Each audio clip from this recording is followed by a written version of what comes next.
मराठा आरक्षणासाठी निघालेला मनोज जरांगे यांचा मोर्चा लोणावळ्यामध्ये जुन्या मुंबई पुणे महामार्गावरून पनवेलमध्ये दाखल होणार।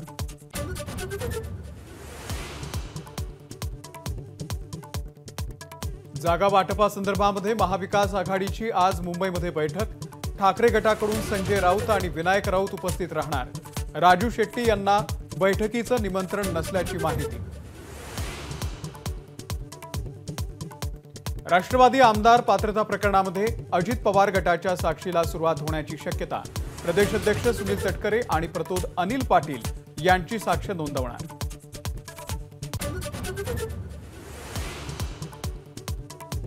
ईडीकडून रोहित पवार यांची तब्बल 11 तास चौकशी। ईडी कार्यालयाच्या बाहेर कार्यकर्त्यांकडून रोहित पवार यांचे जंगी स्वागत। लढाई सुरू ठेवण्याचा निर्धार। 1 फेब्रुवारीला पुन्हा चौकशी।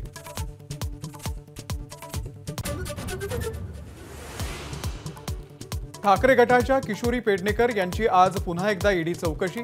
कोविड काळातील कथित बॉडी बॅग घोटाळा प्रकरणामध्ये गैरव्यवहार केल्याचा पेडणेकरांवरती आरोप।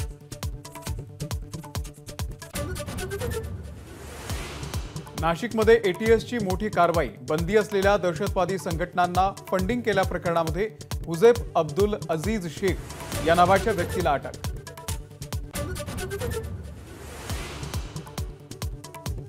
राहुल गांधींच्या भारत न्याय यात्रेचा आजचा 12वा दिवस।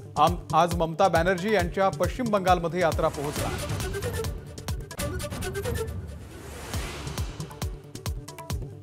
समृद्धी महामार्गावरती ट्रॅव्हल्सचा भीषण अपघात। अपघातामध्ये तिघांचा जागीच मृत्यू तर चालकाला झोप लागून अपघात झाल्याची माहिती।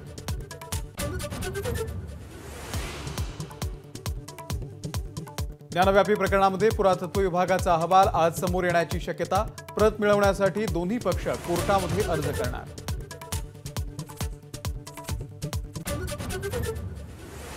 पंतप्रधान नरेंद्र मोदी आणि फ्रान्सचे राष्ट्रपती इमॅन्युअल मॅक्रॉन यांचा जयपूरमध्ये मेगा रोड शो। 26 जानेवारीला इमॅन्युअल मॅक्रॉन मुख्य अतिथी।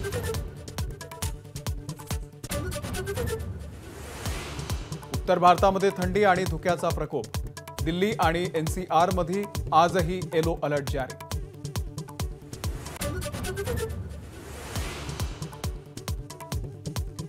विख्यात बॉक्सर मेरी कोमकडून निवृत्तीची घोषणा। वयोमर्यादेमुळे कुठल्याही स्पर्धेमध्ये भाग घेऊ शकत नसल्याने घेतला निर्णय। भारत आणि इंग्लंड क्रिकेट संघामधील 5 सामन्यांच्या कसोटी मालिकेला आजपासून सुरुवात। हैदराबादमध्ये रंगणार पहिला सामना। एबीपी माझा, उघडा डोळे बघा नीट।